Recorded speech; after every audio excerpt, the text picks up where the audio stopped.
Et si l'ingéniosité de la nature inspirait les innovations du futur?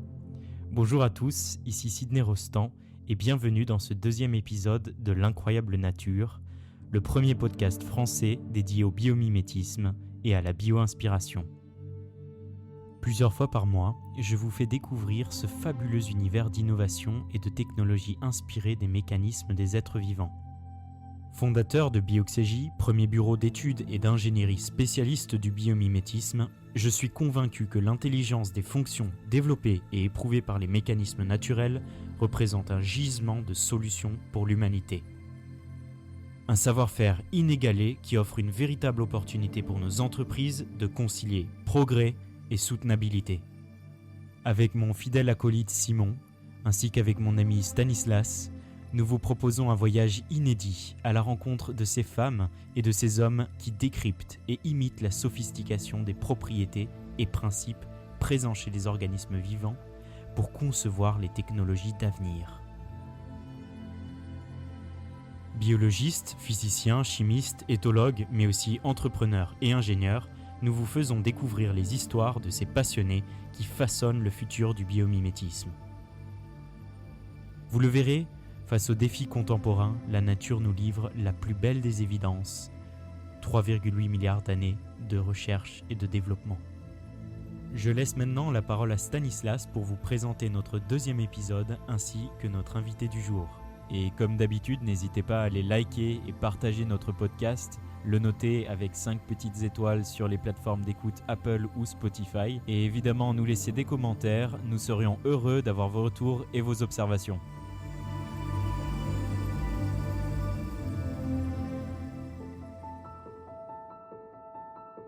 Pour ce deuxième épisode de notre podcast, nous avons choisi de nous intéresser aux êtres vivants qui constituent près de 98% de la biomasse sur Terre.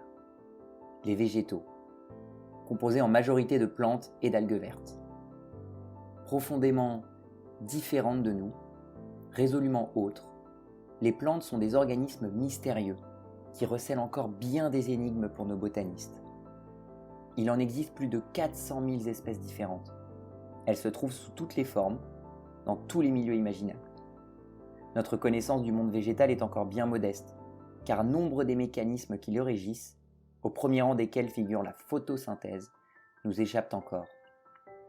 Stefano Mancuso a initié une toute nouvelle approche de la biologie végétale. Il nous pousse notamment à considérer la notion d'intelligence des plantes.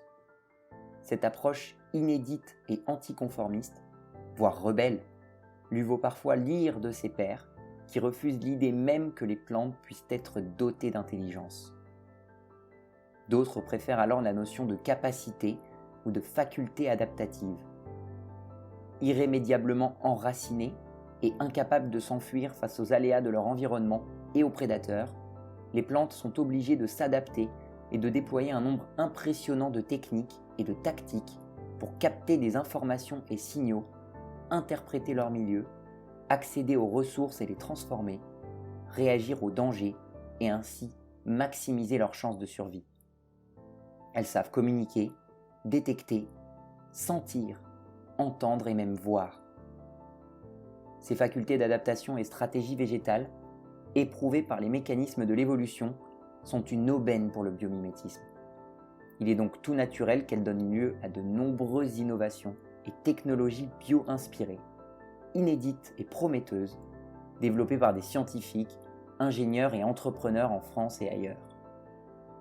C'est le cas de notre première invitée, Claude Grison, chercheuse au CNRS et directrice du laboratoire Chimeco, laboratoire de chimie bio-inspirée. Claude est notamment à l'origine d'une technologie inédite de filtration et de décontamination grâce aux plantes, des terres et des eaux polluées par les activités industrielles. Une innovation résolument écologique et également, vous le verrez, tournée vers des applications sectorielles prometteuses.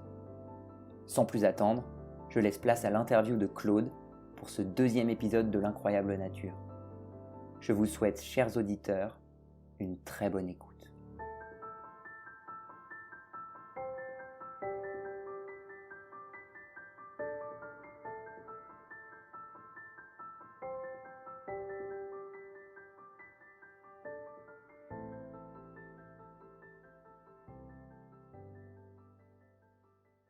Chers auditeurs, bonjour, bienvenue sur ce nouvel épisode de notre podcast L'incroyable nature. Avec Stan aujourd'hui, on interviewe Claude Grison. On est toujours en période de confinement, donc on vous demandera encore une fois d'être indulgent pour la qualité du son. Mais on a décidé de pouvoir continuer ce podcast. Voilà, on est ravis de recevoir Claude aujourd'hui. Claude Grison, je l'ai rencontré donc, il y a maintenant un peu plus d'1 an, notamment sur son stand au salon 2019 du Vivatech, au stand du CNRS, si je me souviens bien. Et j'ai tout de suite été passionné par son aventure, par les recherches qu'elle menait. Et donc on a jugé ça intéressant de pouvoir vous proposer un épisode et vous raconter un petit peu, enfin qu'elle puisse vous raconter son aventure au niveau de la bio-inspiration, évidemment. Une formidable technologie, mais je pense qu'elle en parlera mieux que moi. Donc voilà, Stan, à toi la parole. Bonjour à tous, bonjour Claude. Donc moi, dans un premier temps, je voudrais revenir sur votre parcours. Vous êtes chimiste de formation. Vous sortez major de votre cursus à l'université de Nancy, où vous deviendrez plus tard maître de conférence. Et vous optez pour l'étude de la chimie du vivant, donc une interface entre la chimie et la biologie. Vous devenez même co-directrice du laboratoire de chimie organique biomoléculaire de Montpellier en 2003. Pourtant, vous mettez de côté votre carrière dans le milieu pour vous consacrer 5 ans plus tard à la chimie éco-inspirée, faisant le lien entre chimie et écologie. Et vous intégrez le CEFE, si on le prononce comme ça, le Centre d'écologie fonctionnelle et évolutive à Montpellier. Alors moi, je voudrais vous demander finalement pourquoi un tel changement de cap, qui plus est dans un domaine encore méconnu à l'époque.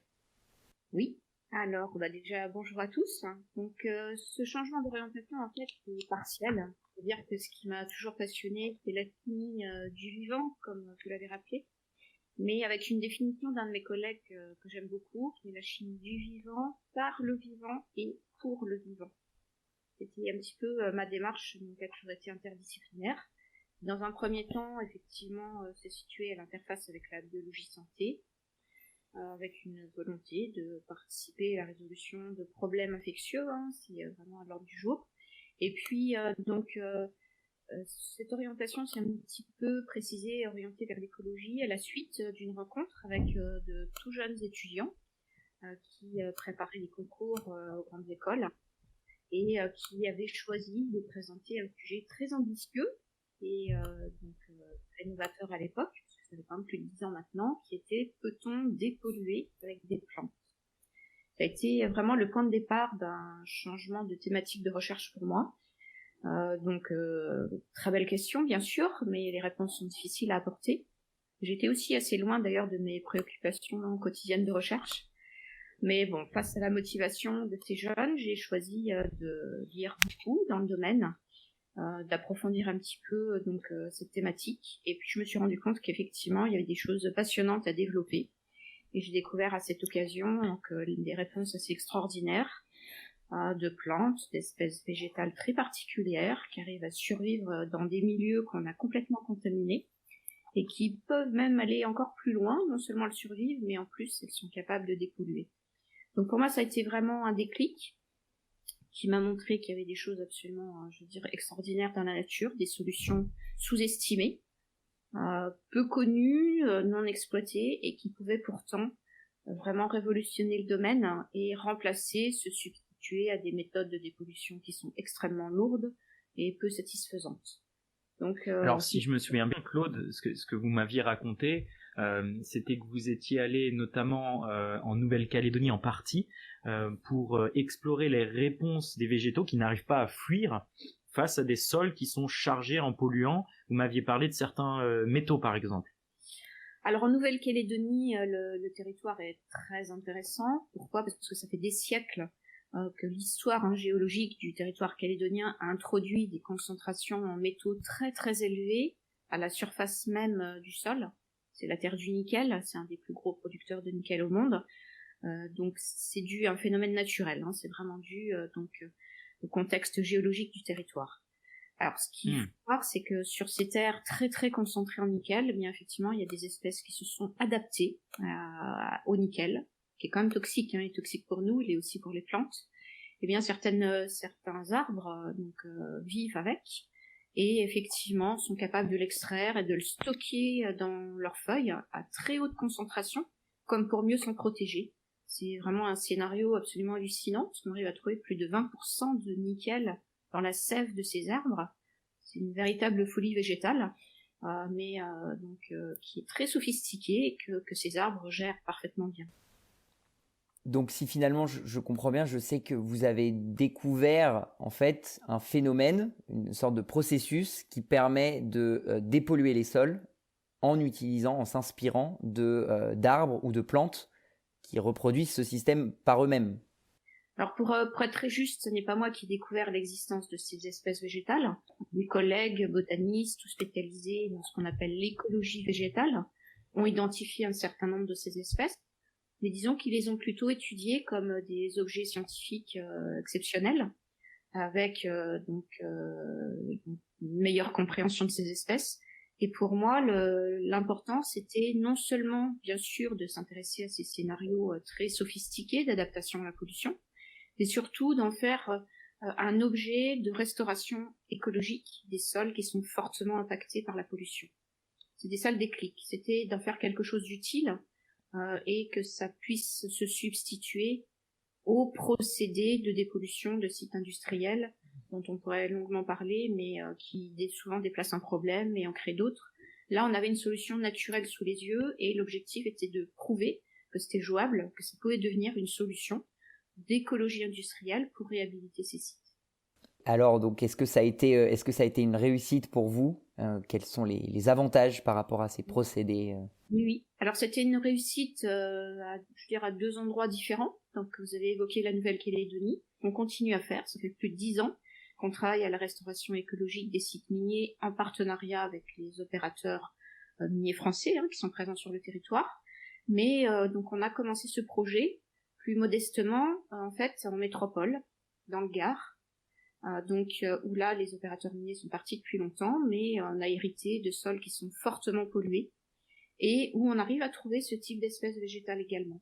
Donc ça a été une première de montrer qu'effectivement, on pouvait développer ces plantes de façon intense, de façon durable, réintroduire une végétation qui est très protectrice, puisqu'en fait, elle confine les poussières métalliques et elle limite leur envol vers les habitations voisines. Donc oui, on a pu montrer que c'était possible, et à grande échelle. Donc ça, c'était une première étape importante. D'accord. Et donc, en fait, c'était des espèces de plantes qui n'étaient pas forcément présentes sur le terrain. Vous les avez implantées ?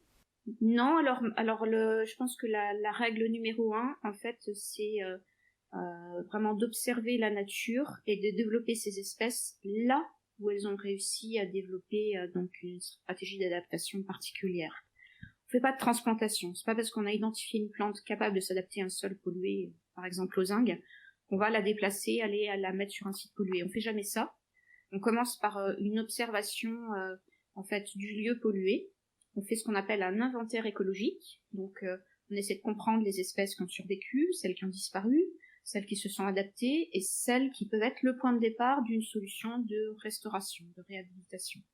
Donc c'est vraiment avec les plantes du site qu'on développe un programme de réhabilitation. Après plusieurs mois, plusieurs années, vous avez relevé ce défi de la dépollution des sols. Je sais que vous avez aussi trouvé donc un moyen de développer des catalyseurs chimiques à partir de ces feuilles contaminées.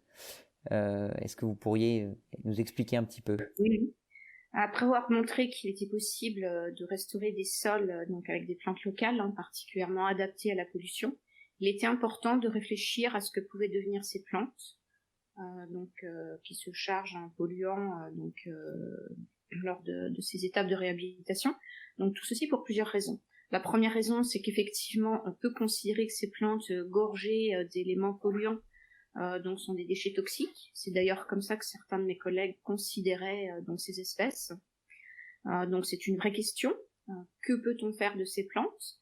Et la deuxième est aussi relève d'une réflexion économique assez pragmatique, c'est-à-dire que fournir des efforts pour restaurer des sites industriels d'un point de vue écologique, dans un premier temps, se traduit quand même en termes de coût économique. Il faut en avoir conscience. il n'est pas forcément évident de demander, à un partenaire industriel de fournir ces efforts, surtout de toute façon, en France, c'est très clair, ils sont plus présents, donc c'est illusoire d'y penser. Donc, on avait cette double question. Quel était le devenir possible de ces espèces gorgées de polluants que sont très souvent les métaux? C'est une véritable innovation pour nous d'avoir montré que ça pouvait être des objets extrêmement utiles pour une nouvelle chimie. Alors pourquoi? Parce que en chimie, on a souvent besoin de ce qu'on appelle des catalyseurs, des boosters de réactions qui vont accélérer des réactions qui sont un peu paresseuses et pas très utiles. Donc pour accélérer leur vitesse, on ajoute ces catalyseurs qui sont quasiment 9 fois sur 10 à base de métaux.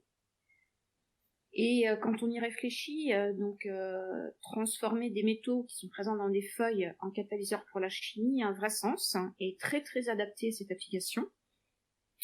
Parce qu'on a besoin de très peu de métaux pour catalyser une réaction chimique, donc finalement pas besoin de quantités astronomiques de plantes, parce que en fait les plantes donnent les métaux, c'est un petit peu technique, mais un degré d'oxydation qui est pile celui qu'il faut en chimie. Très peu de transformations sont nécessaires, donc le métal présent dans la plante est quasiment le catalyseur. Très peu de transformations à faire derrière. Et on peut les transformer en catalyseurs sans impact sur l'environnement par des procédés très sobres, très simples, qui sont faciles à industrialiser. Donc très naturellement, c'est ce que j'ai voulu développer, et qui n'était pas connu à l'époque. Et puis progressivement, au fil des années, on a montré que ces catalyseurs d'origine végétale étaient très performants et en plus originaux. Ils se démarquent complètement des catalyseurs qui viennent d'un minerai. Donc c'est passionnant et on découvre à quel point donc ils peuvent être utiles dans une chimie qui elle aussi est en train d'évoluer, qui remet en cause beaucoup de problèmes passés, et on arrive à développer donc des catalyseurs qui sont complètement respectueux de l'environnement, qui ont une empreinte environnementale extrêmement faible, sans renoncer à des performances économiques et avec un potentiel qui s'élargit d'année en année.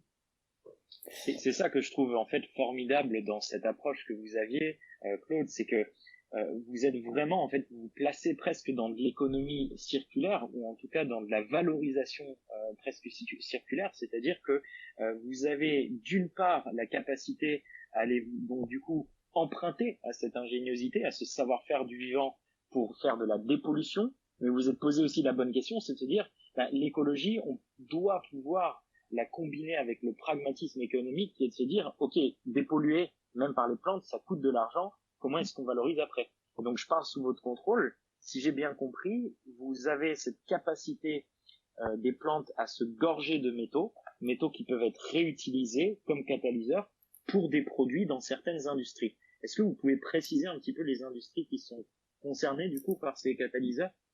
Oui. Alors ce qu'il faut dire pour bien comprendre quelles sont les applications dans le milieu industriel, c'est que la chimie est elle-même bio-inspirée. Pour développer donc une chimie performante avec ces catalyseurs d'origine végétale et respectueuse de l'environnement, on a choisi aussi de s'inspirer des mécanismes de la chimie qui sont présents dans la nature. Donc on mime beaucoup de réactions de la nature. Notre catalyseur d'origine végétale, alors que dans la nature, il est plutôt en général un réactif de type enzyme, mais on mime les mêmes procédés. Et les domaines d'application peuvent être assez vastes, mais ceux qui sont certainement le plus avancés concernent tout d'abord le domaine des cosmétiques, qui a choisi d'investir dans une chimie biosourcée, plus éco-responsable. Donc là, les applications sont nombreuses. On ne fait pas de nouvelles molécules, mais on revisite les procédés des grandes molécules qui existent, pour les rendre beaucoup plus éco-responsables. Le domaine des médicaments aussi, même si là le développement industriel est plus complexe. Ceci étant, on arrive à faire, des synthèses de médicaments qui coûtent cher classiquement, ce qui pose des problèmes de préparation. On arrive à les revisiter là aussi et à les faire avec nos éco-catalyseurs d'origine végétale, avec des procédés qui sont tout à fait compétitifs. Des molécules qui vont remplacer celles qui dérivent de la pétrochimie, donc c'est ce qu'on appelle les gros intermédiaires de la chimie, un petit peu les briques élémentaires de la chimie qu'on arrive à faire avec ces éco-catalyseurs. Donc on en fait de plus en plus et on s'intéresse aux préoccupations actuelles. Donc là on espère mettre sur le marché d'autres molécules qui sont des molécules répulsives, donc de moustiques, les moustiques qui sont porteurs de maladies virales. C'est vraiment un sujet d'actualité. C'est quelque chose qu'on vit au quotidien via d'autres modes de transmission, mais le printemps arrive, l'été n'est pas loin. On va vite se rappeler au problème des moustiques et toutes les maladies vectorielles qu'ils sont capables de transporter. Donc voilà, on a fortement avancé sur des molécules très très actives, là aussi, qui s'inspirent complètement de phénomènes naturels, qui sont exclusivement biosourcées et qui seront des molécules de protection contre ces moustiques. Et puis, on s'intéresse aussi, même si là c'est un petit peu moins avancé, à la production de toutes les matières premières pour faire des plastiques biodégradables. Parce qu'il ne suffit pas qu'ils soient biodégradables, il faut aussi qu'ils soient produits en cohérence avec toute l'image qu'on veut leur donner, c'est-à-dire il faut qu'ils résultent de procédés qui n'impacteront pas l'environnement. Et là, il y a encore beaucoup de progrès à faire. Donc on a choisi aussi de s'investir dans cet axe-là. Alors, quand je vous avais rencontré, Claude, vous étiez encore finalement dans cette cellule de recherche au CNRS, mais vous m'aviez, si je comprends bien, aussi parlé d'une histoire de valorisation, c'est-à-dire d'un projet porteur ou d'une entreprise qui allait découler de vos recherches. Oui, c'est avec plaisir que je vais pouvoir vous donner des nouvelles. Donc, cette entreprise existe et elle s'appelle BioInspire. Elle a été créée début de l'année, au mois de janvier. Et donc l'objectif de BioInspire est de développer notre filière qui repose sur la dépollution des systèmes aquatiques. On a parlé des sols, mais tu sais, quand il y a pollution de sol, il y a toujours pollution de la rivière voisine, c'est malheureusement imparable. On a choisi de relever ce défi aussi avec des plantes très adaptées à ces milieux-là, qu'on arrive à transformer en un véritable filtre végétal. Donc on a déjà un dispositif pré-industriel qui fonctionne sur un site, qui rejette des eaux contaminées, qu'on arrive à capter, à dépolluer. Et ce filtre végétal dépolluant, donc, est recyclé lui aussi et devient un catalyseur, un éco-catalyseur avec pas mal de perspectives d'application dans le domaine de la chimie. Donc la société BioInspire va développer toute cette filière de la dépollution de l'eau jusqu'à la préparation de molécules d'intérêt qui dérivent de ces éco-catalyseurs. Alors, qui sont les principaux parties prenantes de cette start-up? Est-ce qu'il y a des investisseurs? Est-ce que vous avez des partenaires? Comment est-ce que vous développez? Quels sont vos vecteurs de développement? Oui. Alors, donc la start-up a été créée avec donc un fort accompagnement de CNRS Innovation, qui a été un partenaire qui nous a beaucoup conseillé et qui nous a permis de rencontrer TechnoFounders. C'est un fonds d'investissement géré par 3 jeunes entrepreneurs très brillants, puisqu'ils ont déjà une lourde expérience en dépit de leur jeune âge, et une expérience réussie dans un certain nombre de projets assez différents. Et on s'est rapproché très vite d'eux. Ça a été les échanges ont été vraiment très intéressants. Il est fort possible d'ailleurs que leur âge joue beaucoup. Ils ont de jeunes enfants, ils pensent à leur avenir, ils sont très très sensibles aux problèmes environnementaux. Donc ils ont vite adhéré à ce projet. Et aujourd'hui, on s'est structuré ensemble pour créer cette start-up. Chacun a un rôle différent en fonction de son savoir-faire, de son expérience. Si eux sont plutôt dans le côté entrepreneurial, moi je serai plutôt dans la partie évidemment scientifique, donc la directrice scientifique de la société. Et voilà, donc c'est un travail d'équipe qui est très intéressant, où chacun apporte sa contribution. Super. Et alors, est-ce que vous avez... c'est eux qui ont investi, c'est-à-dire que c'est vous qui avez mis du capital dans l'entreprise et eux, vous n'avez pas eu d'investissement externe? Non, c'est fait ensemble, mais ils sont très organisés, ce sont des choses qui gèrent très bien, avec des outils financiers qu'ils maîtrisent parfaitement, donc ils sont vraiment des experts dans le domaine, mais effectivement, il n'y a pas, d'investisseurs extérieurs à l'heure actuelle, donc c'est fait conjointement, et avec déjà une équipe en place. Et bon, évidemment, la période de confinement n'est pas la période qui permet d'avoir le développement qu'on souhaitait. Ça nous retarde un petit peu, mais ça ne nous empêche pas d'avancer d'un point de vue, administratif, et d'avancer quand même sur les objectifs des mois à venir.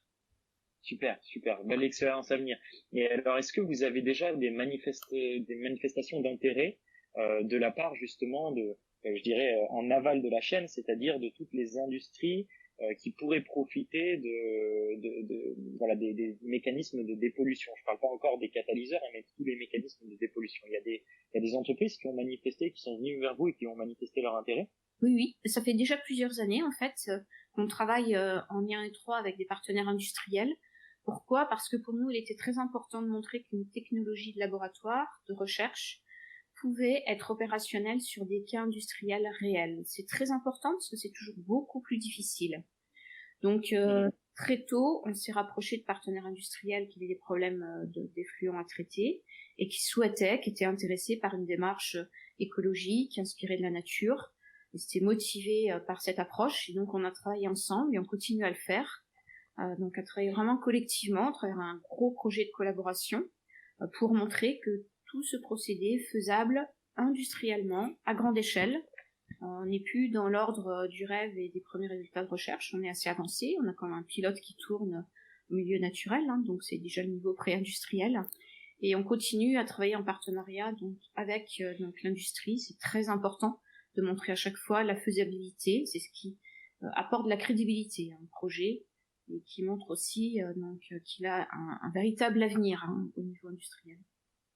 En fait, vos partenaires d'expérimentation, quand vous étiez encore au stade des recherches avec le laboratoire, sont peut-être demain, du coup, les partenaires, ou voire même les clients de la startup BioInspire, si je comprends bien. Ah, ils seront des partenaires sûrs, donc c'est ce qu'on va faire. On passe le témoin doucement du laboratoire vers la société BioInspire. On a déjà pas mal discuté entre nous, et oui, ça va se faire naturellement. Ça a été un objectif qui est affiché dès le départ, hein, donc c'est pas une surprise, c'est ce qu'on a voulu créer. On a voulu vraiment préparer ce transfert vers le milieu industriel de la façon la plus continue possible. Donc les partenaires le savaient et ils adhèrent complètement au développement de la société. C'est très important de garder, je veux dire, un noyau de collaboration bien établi, solide, pour se projeter dans un développement industriel. Donc on continue vraiment dans ce sens-là. Moi, je voulais aussi vous demander, finalement, cette entreprise, elle vous permet de jouer un peu le rôle d'ambassadeur que vous avez eu auparavant grâce à la reconnaissance que vous avez dans le milieu scientifique, hein, puisque vous avez reçu, par exemple, entre autres, la médaille de l'innovation du CNRS en 2014 et le prix François Sommer Homme Nature en 2016 qui récompense les travaux de recherche présentant des perspectives innovantes et prometteuses en matière de relations entre l'homme et la nature.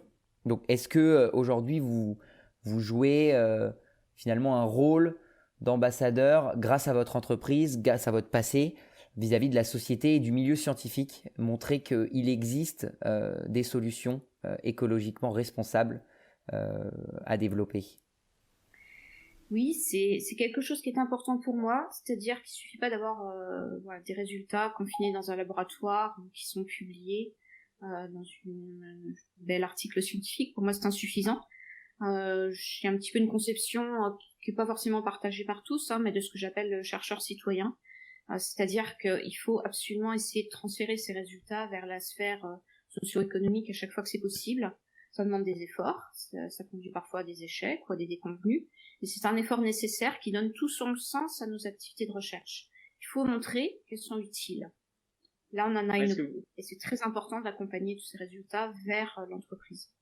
Oui, ce que vous dites là, Claude, est assez intéressant parce qu'on entend souvent, et c'est pas la première fois que je l'entends, j'ai entendu aussi de Franck Zal, le patron, le fondateur des Marinas, dont on entend beaucoup parler en ce moment avec l'épidémie du Covid, qui disait que voilà, c'est assez dommage en France, il n'est pas le seul à le dire, encore une fois, on entend souvent cette notion de dire, ouais, en France, contrairement à d'autres pays éventuellement, le problème c'est que la courroie de transmission entre la recherche en amont et ensuite le marché se fait très mal. Oui. Et qu'il y a effectivement très peu de cas pratiques. On reste souvent dans les publications, on a la course à la publication sans pour autant avoir la course à la mise sur le marché. C'est d'autant plus vrai dans le domaine de la bioinspiration, du biomimétisme. Est-ce que vous avez éventuellement, peut-être qu'il y aura des jeunes chercheurs qui nous écouteront, ou peut-être des entrepreneurs d'un autre côté qui voudront se mettre en relation avec des chercheurs, est-ce que vous avez des conseils sur la façon de s'y prendre? Comment est-ce qu'on peut concrétiser ou commencer justement des recherches avec cette optique de la mise sur le marché, de la concrétisation? Oui. Alors je pense qu'il y a plusieurs choses peut-être à sentir pour atteindre cet objectif. Déjà, il faut pas penser que tout résultat de recherche peut être valorisé industriellement. Ça, il faut être très clair là-dessus. Il faut simplement saisir l'opportunité. Quand on pense qu'un résultat de recherche est valorisable, industrialisable, il faut l'accompagner. C'est déjà cette première chose qu'il faut voir. Voilà, c'est pas automatique. C'est pas parce qu'on a envie de valoriser ses travaux que ça va être possible. Des fois, ça ne l'est pas ou ça ne l'est pas tout de suite. C'est pas le bon moment. Il faut savoir attendre. En revanche, je pense que ce qu'il faut, c'est ne pas avoir de préjugés. Il faut pas avoir d'idées préconçues. Il faut y aller. Il faut pas se poser la question éternelle de je vais sortir du domaine de la recherche fondamentale et faire de la recherche appliquée, qui est considérée comme moins noble, certainement moins bien reconnue. Pour moi, ça n'a pas de sens. Il n'y a pas de frontière entre deux types de recherche. Bon, il y a quelqu'un qui l'a très bien exprimé il y a très très longtemps, c'était Pasteur, qui disait qu'il y avait des recherches fondamentales qui trouvaient des applications, et d'autres pas. Voilà, il faut le voir comme ça. Quand c'est possible, il faut pas non plus attendre à l'infini que l'industriel arrive en disant tiens, c'est génial et je vais en faire un produit industriel. Ça marche pas comme ça non plus. Je pense qu'il faut que le chercheur accepte d'accompagner, même si c'est pas toujours facile, ces résultats le plus loin possible pour que le transfert vers le milieu industriel se concrétise par quelque chose de valorisable d'un point de vue économique. Voilà, il faut pas être dans une naïveté qui consiste à attendre. Il faut être moteur, il faut être acteur, il faut y croire et avancer sans trop se poser de questions, sans avoir justement l'obsession de la publication qu'on a ou qu'on n'a pas. L'expérience montre que ça ne nuit pas spécialement, d'ailleurs. C'est une erreur, peut-être, de considérer que de passer du temps à faire de la valorisation va nuire aux recherches fondamentales. Aujourd'hui, j'ai même l'impression que c'est l'inverse qui nous arrive, puisqu'en fait, en voulant pousser nos éco-catalyseurs le plus loin possible, parce qu'eux aussi avancent au niveau industriel, on se pose des questions supplémentaires qui deviennent des sujets de recherche scientifique qu'on n'avait pas anticipés au début. Ça montre qu'il n'y a pas de frontière entre ces domaines. Oui. Il faut absolument imaginer que tout est lié, tout est en interaction, et qu'on peut avoir, un objectif industriel qui nous amène à une découverte scientifique majeure, qui peut être très théorique. Et à l'inverse, une bonne recherche scientifique solide va énormément faciliter sa valorisation. Donc pas de préjugés dans un sens ou dans l'autre, ce serait dommage. Il faut accompagner ces résultats quand ils ont une chance d'être valorisés. Sans se poser trop de questions, c'est complètement inutile. Ça fait pas tellement progresser finalement. Et est-ce que votre message, est-ce que votre point de vue que vous venez d'exprimer, il est audible dans le monde de la recherche? Comment est-ce que vos collègues accueillent ce message-là? Il y a toutes les perceptions possibles et imaginables. C'est-à-dire qu'il y a des préjugés de toutes sortes. Il y en a qui y restent effectivement persuadés qu'une bonne recherche fondamentale ne doit pas évoluer vers ses applications, que c'est un autre monde qui n'est pas le sien. Ça reste, c'est une vieille perception de la recherche qui peut persister, mais de moins en moins, surtout je pense auprès de la jeune génération. Je pense que ce sont des choses qui évoluent.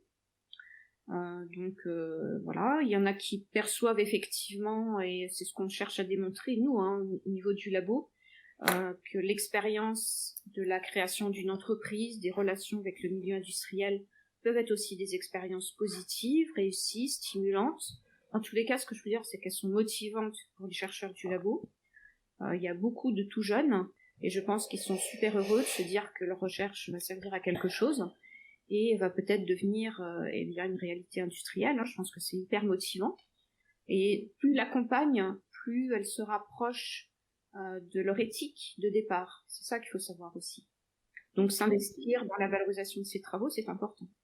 Oui, c'est quelque chose qu'on voit souvent, nous, au travers de notre activité chez BioCJ, c'est effectivement de rencontrer, notamment dans le domaine de la biologie, justement, de rencontrer des spécialistes de certaines espèces qui vont se dire, tiens, c'est intéressant, je comprends que la recherche que j'ai menée sur tel insecte, sur tel mammifère, etc., peut avoir une transformation, un intérêt, en plus de ça, un intérêt généralement très soutenable pour un industriel, pour une entreprise. Pour autant, c'est vrai que de temps en temps, vous parliez des jeunes générations, nous, on a quand même fait face souvent à des jeunes docteurs, scientifiques, etc., qui faisaient quand même preuve de méfiance dès qu'il s'agissait du monde industriel. Je sens qu'il y a quand même souvent des préjugés, quoi. Oui. Alors, quelque part, ça peut aussi se comprendre, hein. Je veux dire, le milieu industriel n'est pas parfait non plus, donc il y a des enjeux financiers derrière. Donc, je veux dire, peut être légitime, hein, d'admettre qu'il y ait certaines réticences, qu'il y ait une méfiance quand on cherche à valoriser ses travaux et, je veux dire, à les confier à un partenaire industriel, hein, parce que c'est quand même ça qu'on fait. Donc, moi, je le comprends, hein, c'est quelque chose qu'il faut admettre. D'ailleurs, il vaut mieux en avoir conscience. Je pense que c'est mieux. Mais c'est pas non plus ce qui doit être complètement bloquant. Donc l'important, c'est peut-être de rechercher des partenaires industriels qui partagent les mêmes valeurs. Je pense que c'est le meilleur gage pour que la valorisation de ces travaux de recherche aille dans le sens qu'on souhaitait. Si, je veux dire, on se fixe la même éthique, si on est motivé par la résolution de problèmes environnementaux, par des solutions naturelles, si on a cet objectif commun, je pense qu'on a des chances de faire de belles choses et ça peut être une aventure partagée extrêmement intéressante. Et voilà, peut-être qu'il faut bien choisir ses partenaires, effectivement. Faut pas se presser, pas se précipiter vers une création de start-up. C'est très à la mode, hein, aujourd'hui. C'est intéressant parce que c'est un système dynamique, rapide, qui est très adapté à l'innovation. Donc quand on a une idée nouvelle, on a une chance de la développer plus rapidement donc en créant sa propre entreprise. Mais ça reste quand même un milieu difficile, un milieu qui peut être agressif, donc faut pas non plus être naïf.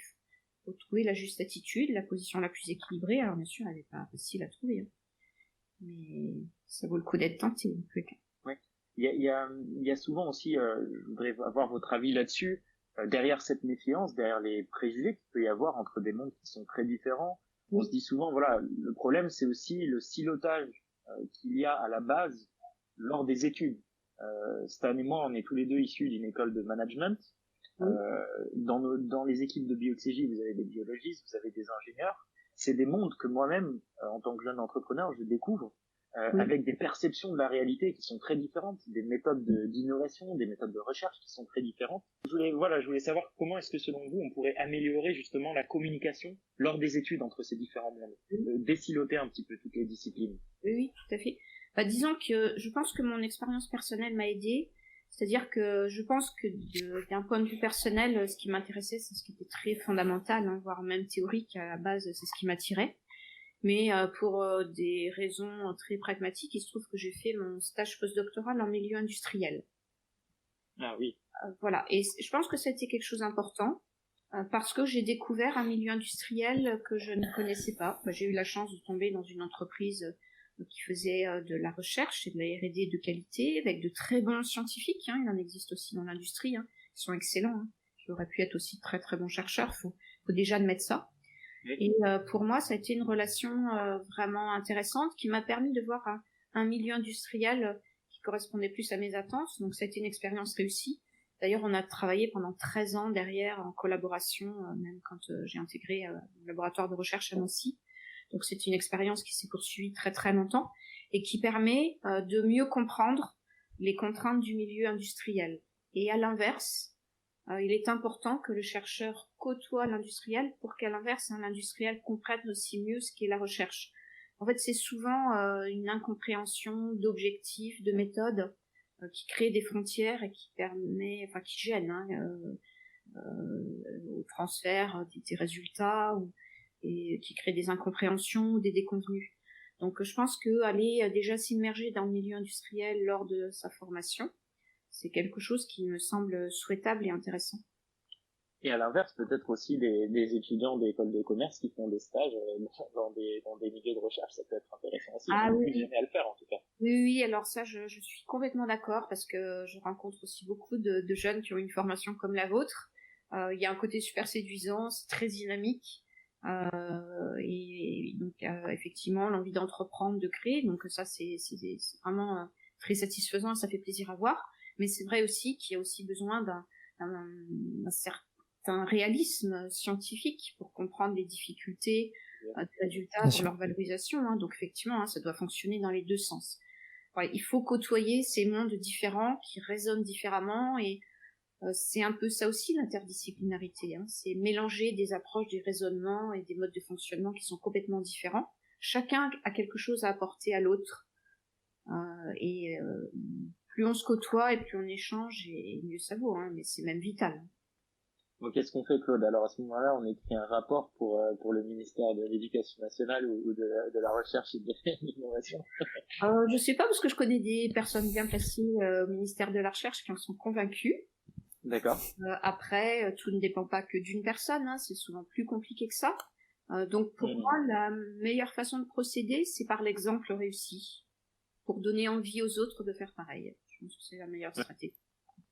Alors justement, en parlant d'exemples réussis et de montrer des preuves, est-ce que aujourd'hui votre aventure, donc autour de votre laboratoire de recherche, puis après du transfert vers BioInspire ou BioInspire, selon la prononciation, mais est-ce que tout ça aujourd'hui, ça suscite l'intérêt, je sais pas, d'écoles qui vous font intervenir ou d'universités qui vous font intervenir pour raconter votre histoire, ou peut-être même aussi de médias, ou est-ce que vous sentez que pour l'instant c'est peut-être pas encore le cas?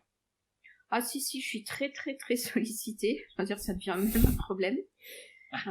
Gérer toutes les demandes qu'il y a de tous les côtés, hein, donc c'est pour ça que voilà, on n'a pas eu l'occasion de discuter peut-être aussi vite que vous souhaitiez, mais à tout niveau. C'est sympathique, je peux dire que c'est sympathique. Effectivement, je vais dans beaucoup d'écoles, à l'université aussi, mais j'ai été au village de la chimie où il y avait des collégiens et ça a été le même plaisir au niveau des échanges, c'était super, c'était un moment extraordinaire de discussion, de partage.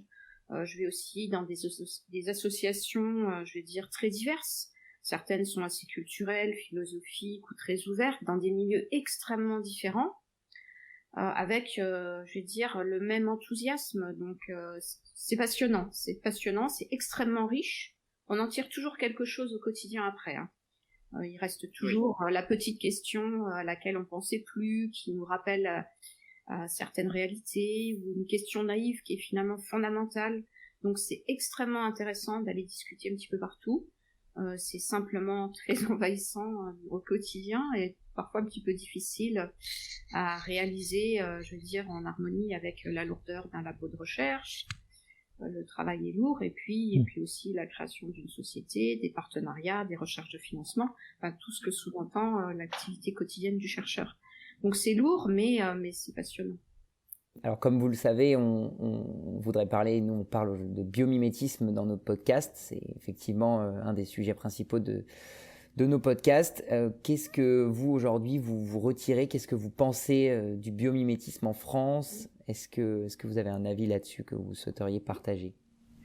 Ah oui, tout à fait, parce que c'est au cœur de mes activités. Je pense que c'est ce qui anime toutes nos activités, qu'elles soient de recherche ou maintenant industrielles. Donc l'élan et l'engouement qu'il y a pour la nature, s'inspirer de la nature est quelque chose qui est merveilleux. Donc je trouve extrêmement positif, parce que je considère que en fait s'inspirer de la nature, c'est s'y intéresser, c'est mieux la comprendre, c'est la meilleure chance qu'on ait de mieux la respecter. Donc pour moi c'est un élan extrêmement positif. Après, je distinguerais dans le biomimétisme deux tendances. Il y en a une que j'aime moins que l'autre. Voilà, donc il y a deux tendances. Il y en a une qui considère que faire du biomimétisme en s'inspirant forcément de systèmes naturels, eh bien, c'est une innovation technologique majeure. Alors c'est vrai parce que de toute façon, les systèmes naturels sont tellement sophistiqués, ils ont été optimisés pendant des millions d'années, donc en général, ce sont des systèmes robustes, éprouvés, et qui sont extrêmement séduisants, même d'un point de vue très théorique, c'est merveilleux. Mais si le seul objectif est technologique, c'est décevant. Je pense à l'architecture, le design, parfois je dis oui, c'est vrai, c'est beau, mais est-ce que c'est vraiment une reconnexion à la nature? J'en suis pas si sûre. J'appelle ça un peu de la biopiraterie, donc j'aime pas trop cet aspect. Voilà, je trouve ça un peu décevant. Et puis il y a une autre tendance que j'aime beaucoup plus, qui ressemble plus à mes valeurs personnelles, qui est plus une innovation éthique. C'est-à-dire on retourne aux choses fondamentales, et là c'est une reconnexion à la nature que j'aime beaucoup, parce que c'est certainement une démarche qui va permettre de trouver des solutions peut-être à tout ce qu'on a dégradé, tout ce qu'on a endommagé. C'est une remise en cause peut-être d'un mode de fonctionnement quotidien qui est en décalage complet avec le respect de la nature, parce qu'on sait bien, je veux dire, le respect de la biodiversité commence déjà par avoir conscience de la diversité qui est autour de nous. Donc c'est un élan extrêmement positif auquel j'adhère beaucoup plus. Voilà. Et pour moi, ça sera porteur d'innovations durables qui sont beaucoup plus intéressantes que ces innovations purement technologiques. La difficulté étant justement que la frontière en fait est très poreuse entre ces deux mondes, entre l'approche qu'on pourrait appeler biomimétique, c'est-à-dire s'inspirer uniquement de l'aspect technologique de la nature sans pour autant se poser la question de l'impact qu'il va y avoir derrière la technologie bio-inspirée. Et de l'autre, la bio-inspiration, effectivement, biomimétisme au sens très pur du terme, c'est-à-dire effectivement d'arriver aussi à apporter l'aspect durable. Mais la frontière est poreuse, c'est ça qui est complexe. C'est complexe, hein, oui, parce que j'ai résumé la situation en deux catégories bien tranchées. Bien évidemment, la réalité est beaucoup plus difficile que ça. Si l'innovation technologique est au service de l'environnement, de la nature, c'est parfait, ça arrive aussi, hein. Les deux sont nécessaires, faut pas être naïf. Donc, faut pas se mettre de frontières. C'est pas aussi simple que ça. Mais il peut y avoir cette petite tendance quand même, hein, que ce soit une révolution purement technologique. Là, on passera à côté de quelque chose d'important, et ce serait vraiment dommage. Et ça, je pense que voilà, il faut être vigilant. En revanche, il y a quand même tout un élan extrêmement positif qui permet vraiment de redécouvrir l'essentiel. Et puis apprécier, je vais dire, tous les écosystèmes qui nous entourent, leur fonctionnement, leurs interactions. Donc c'est passionnant d'un point de vue, je vais dire, intellectuel, mais c'est évidemment à l'origine d'un comportement différent, de découvertes et d'innovations qui n'ont pas fini de nous surprendre et qu'on n'imagine peut-être pas encore. Donc ça, c'est extrêmement enthousiasmant. C'est assez, oui, c'est assez intéressant ce que vous dites. Au sujet de ces notions différentes qu'il y a sur le biomimétisme. Je pense aussi des écosystèmes qui se mettent en place, dont fait partie une entreprise comme BioCG. Ce monde a plusieurs couches très différentes, plusieurs strates. Il y a beaucoup de profils très différents qui y participent. Selon vous, par rapport à cette notion du biomimétisme, justement, est-ce qu'il y a un intérêt très fort est-ce qu'il pourrait y avoir un intérêt fort de la part des autorités, du gouvernement, des différentes instances, par exemple aussi du CNRS, à, on va dire, démocratiser et intensifier cette approche du biomimétisme?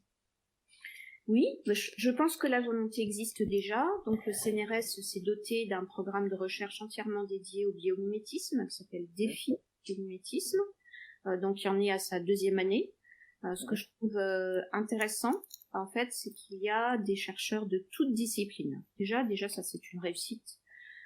Donc il y a des anthropologues, des chimistes, des biologistes, tout ce qu'on peut imaginer dans le milieu scientifique très large, donc est présent. Et déjà, je trouve que c'est une petite victoire, c'est-à-dire qu'on a déjà levé les frontières des disciplines. Donc, déjà, c'est une première approche extrêmement intéressante. Voilà, donc première chose, il y a eu aussi un premier congrès qui a été organisé donc à Marseille par tous ceux qui sont en anthropologie, justement pour communiquer là-dessus, mais d'une façon intéressante, c'est-à-dire même la discussion qu'on allait, c'est-à-dire essayer de redéfinir ce qu'on appelle biomimétisme, redéfinir les termes, les notions et les risques de récupération qu'il peut y avoir. C'est une façon aussi de se prévenir de ce que ça peut devenir et des tentatives de récupération qui sont peut-être moins intéressantes. Donc en parler, communiquer, l'expliquer, chacun avec son langage qui est différent selon ses origines, selon sa culture initiale. Ça c'est important parce que ça permet de se poser les bonnes questions et de partager ces questions avec d'autres. Où se situe la France aujourd'hui dans le biomimétisme par rapport au reste du monde?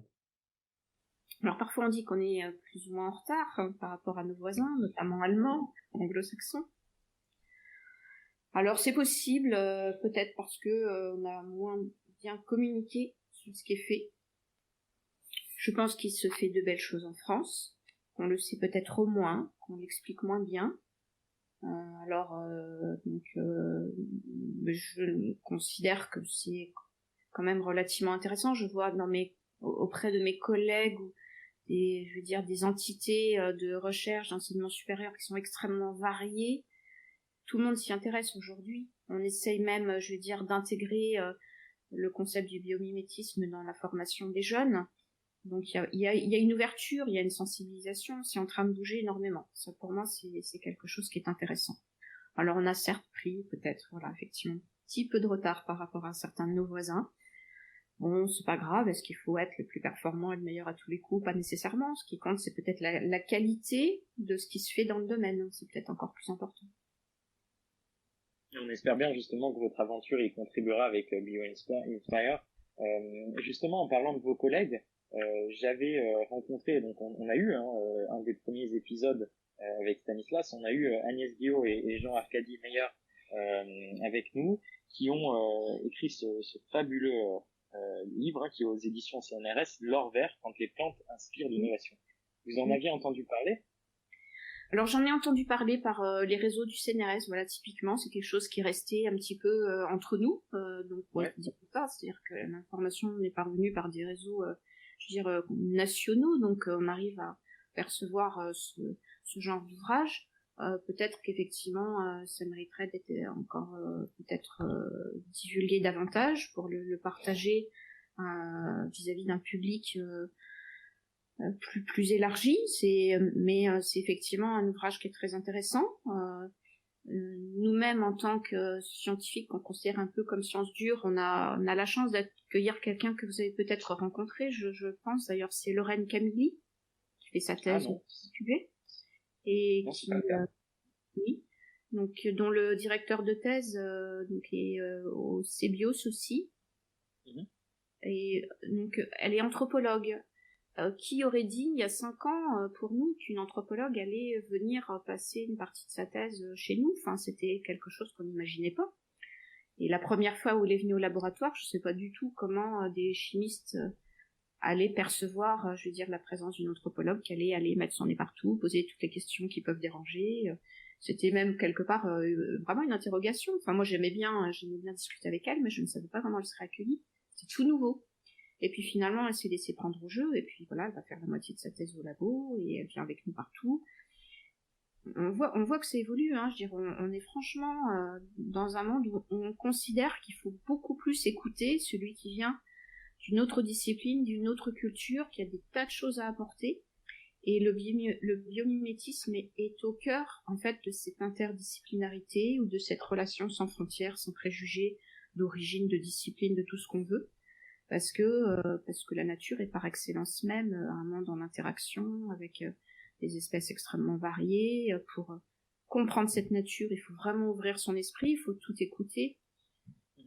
Et il faut avoir un esprit très très ouvert. Donc c'est une belle école, c'est bien. Alors j'aimerais dire, puissent certains de vos collègues vous entendre, parce que de notre expérience, c'est pas toujours le cas non plus. Malheureusement, bien malheureusement, nous on en fait parfois aussi des frais. C'est comme je disais, certains des préjugés qu'il peut y avoir. Mais bon, de toute façon, quoi qu'il en soit, je pense qu'effectivement, ça participe déjà, même s'il y a des inerties, à faire changer les mentalités dans cette notion de pluridisciplinarité qui est nécessaire en fait autour de cette notion du biomimétisme. Vous parlez des architectes, un architecte qui va travailler avec un biologiste ou un botaniste, avec un entrepreneur justement pour mettre en valeur sur le marché l'innovation qui est créée. Moi je voulais revenir aussi sur une notion qui me paraît intéressante et que je touchais justement avec cette notion des végétaux, enfin des plantes et plus largement justement des végétaux. Aujourd'hui, on parle souvent de cette notion qu'ont les plantes d'intelligence adaptative plutôt que d'intelligence de la plante. On parle d'intelligence adaptative ou plutôt aussi de capacité adaptative. Je pense que sur vos recherches, vous étiez en plein dedans justement, non?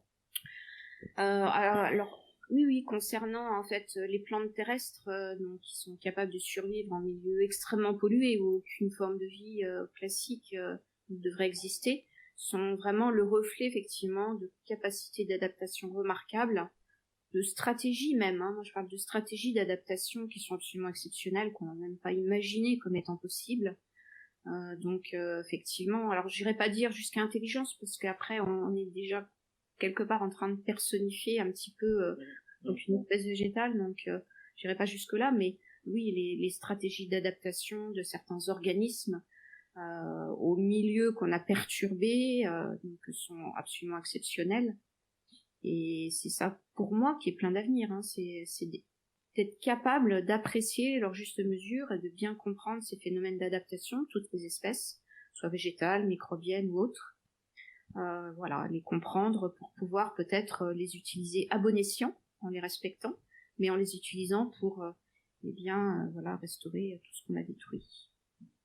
Alors en parlant de cette connaissance du vivant, mais pas que du vivant justement, ça dépend des notions, mais aujourd'hui on se rend bien compte dans ce qu'on est en train de vivre, on est dans la 3e semaine de confinement, un monde qui est à l'arrêt, la moitié de la population mondiale cloîtrée chez elle, qu'on est loin en fait de maîtriser les mécanismes du monde de la nature, du monde vivant ou du monde des virus. Bon, ça dépend, la plupart du temps on dit que les virus ne font pas partie du monde vivant, ça dépend des définitions, mais vous aujourd'hui Claude, quelle est votre perception de ce qui est en train de nous arriver à nous, l'humanité? Oui, ma perception c'est que en fait la crise sanitaire actuelle doit être un facteur déclenchant qui doit nous inciter à réfléchir si on l'avait pas fait suffisamment avant. À la situation dans laquelle on se retrouve. Il est évident que les modes de vie que sont les nôtres aujourd'hui sont une véritable catastrophe et nous plongent dans des situations qui peuvent nous être fatales. Donc c'est vraiment l'occasion de remettre en cause notre façon de fonctionner au quotidien. Je pense que c'est vital. Donc si on le fait pas maintenant, je sais pas quand est-ce qu'on le fera. Je pense que c'est une première alerte majeure et qui doit vraiment nous interroger.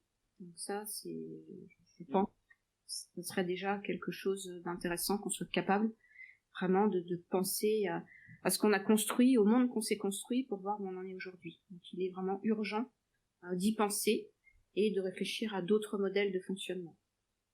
Ça me fait penser à une chose, je voulais revenir sur cette notion du virus. Des virus, en fait, il existe des centaines de milliers, voire des millions d'espèces de virus, on n'est pas encore sûr. Il y a des virus qui s'attaquent aux plantes. Et est-ce que c'est déjà une notion que vous avez explorée? Alors effectivement, c'est un gros sujet de recherche, c'est une préoccupation pour un certain nombre de chercheurs, mais on s'y intéresse également au laboratoire. On a un gros programme de recherche sur ces aspects-là, toujours un petit peu avec la même réflexion, c'est sortir en fait des traitements chimiques lourds face aux virus qui attaquent certaines plantes, en essayant de stimuler les défenses naturelles des plantes, en essayant de trouver des solutions naturelles, donc en gros mieux comprendre comment initialement la plante fait pour réagir et se défendre contre une agression virale. Donc on s'intéresse donc à ces aspects-là, d'ailleurs je suis même en train de rédiger un gros projet là-dessus, avec des collègues virologues, de Montpellier, et puis des collègues qui sont plutôt dans le domaine de l'écologie, parce que c'est encore une approche interdisciplinaire. Il faut toutes ces sensibilités pour comprendre ces choses-là.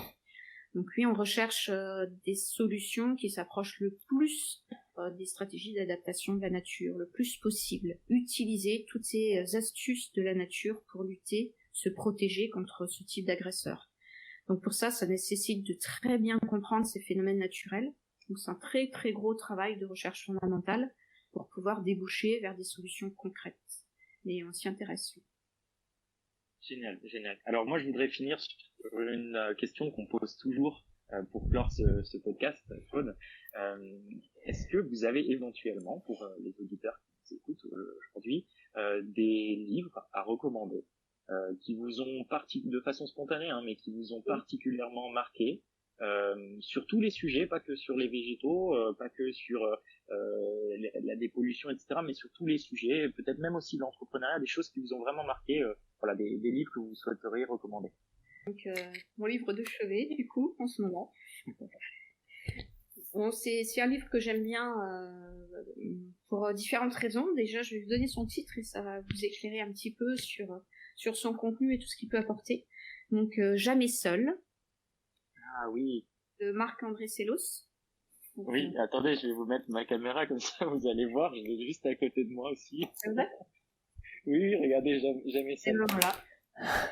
Je trouve déjà le contenu est absolument extraordinaire. L'auteur l'est tout autant. Je ne sais pas si vous l'avez déjà interviewé. Non, j'ai jamais eu l'occasion de le rencontrer pour l'instant. Voilà. Donc il est écologue de formation, mais il a une culture interdisciplinaire qui le rend passionnant. Puis il est hyper enthousiaste. Donc si vous voulez l'interviewer, vous passerez un excellent moment. Mm-hmm. Et puis j'aime beaucoup ce contenu qui rappelle que tout est en interaction. Et c'est un petit peu ce qu'il explique sur des choses très concrètes, donc les microbes qui construisent les plantes, les animaux et les civilisations. Voilà, donc on est bien au cœur de l'environnement, on n'est pas à côté. Tout le monde vivant se côtoie et vit en interaction, tout est interdépendant. Donc ça nous rappelle des choses essentielles. D'actualité, quoi. C'est vraiment d'actualité. On se rend compte aussi que j'ai souvent l'habitude de dire quand parfois j'interviens en conférence que finalement quand vous regardez un individu, un être humain, il n'est pas forcément tout seul puisqu'il a énormément d'organismes dans son propre organisme, en son corps intérieur, dans son ADN, une partie de notre ADN est virale. Il a d'autres interactions avec le monde vivant et c'est ça qui est incroyable. C'est d'actualité en final. C'est d'actualité complètement. Voilà. Ben écoutez, merci beaucoup Claude pour cet épisode passionnant. Alors Claude, si on veut vous suivre, si nos auditeurs veulent suivre votre aventure, est-ce qu'il y a des sites internet ou des pages sur lesquelles ils peuvent se rendre? Tout à fait. Donc on a un site internet qu'on essaie d'actualiser, qui s'appelle Chimeco Lab. Donc je pense que on le mettra aussi dans la description. On le mettra dans la description, tout à fait. Et on a également un compte Twitter, Chimeco, où on essaie aussi de réagir en direct, de suivre l'information au fur et à mesure qu'elle arrive. Je ne dis pas qu'on réagit systématiquement, mais on est en tous les cas très attentif à tout ce qui se passe, sans frontières particulières. Je pense que tout ce qui se passe autour de nous est intéressant et à connaître. Donc on essaie d'être au milieu de tout ça et de communiquer également sur nos derniers résultats. Claude, merci beaucoup. Chers auditeurs, quant à nous, on va se retrouver évidemment pour un prochain épisode bientôt, qu'on espère tout aussi passionnant, peut-être encore en confinement, on ne sait pas encore. Merci à vous Claude, bonne journée. Merci à vous. Merci Claude, merci et bon courage. Merci bien, pareillement. Ce sont sur ces belles paroles que notre épisode de l'incroyable nature touche à sa fin. Sydney, l'équipe de Bioxégie et moi-même Stanislas sommes très heureux d'avoir pu vous présenter Claude à travers ce bel échange. Nous espérons que cette interview aura été à la hauteur de vos attentes et qu'elle vous aura donné un bon avant-goût des formidables perspectives qui rythment et façonnent l'univers du biomimétisme. Et bien sûr, nous espérons qu'elle vous aura donné envie d'écouter les prochains épisodes à venir, car laissez-moi vous dire qu'ils seront tout aussi passionnants. Pour vous donner un indice, nous partirons à la découverte du monde fascinant des araignées dans le prochain épisode, animal craint et admiré, disposant de nombreuses propriétés passionnantes. N'hésitez pas à liker, partager et noter notre podcast sur les plateformes d'écoute. N'hésitez pas non plus à nous laisser un commentaire, nous serions heureux d'avoir vos retours et observations. Pour être tenu au courant des prochaines sorties de l'incroyable nature, suivez-nous sur les réseaux sociaux LinkedIn, Instagram ou Twitter, de Bioxégie, de Sydney ou de moi-même, ou bien directement sur le site de Bioxégie. Tous les liens seront disponibles dans la description. Enfin, sachez que vous pouvez nous suggérer de nouveaux intervenants. Nous serions ravis d'avoir vos propositions. En attendant, on se retrouve la semaine prochaine pour un nouvel épisode de l'incroyable nature. Prenez soin de vous et à bientôt.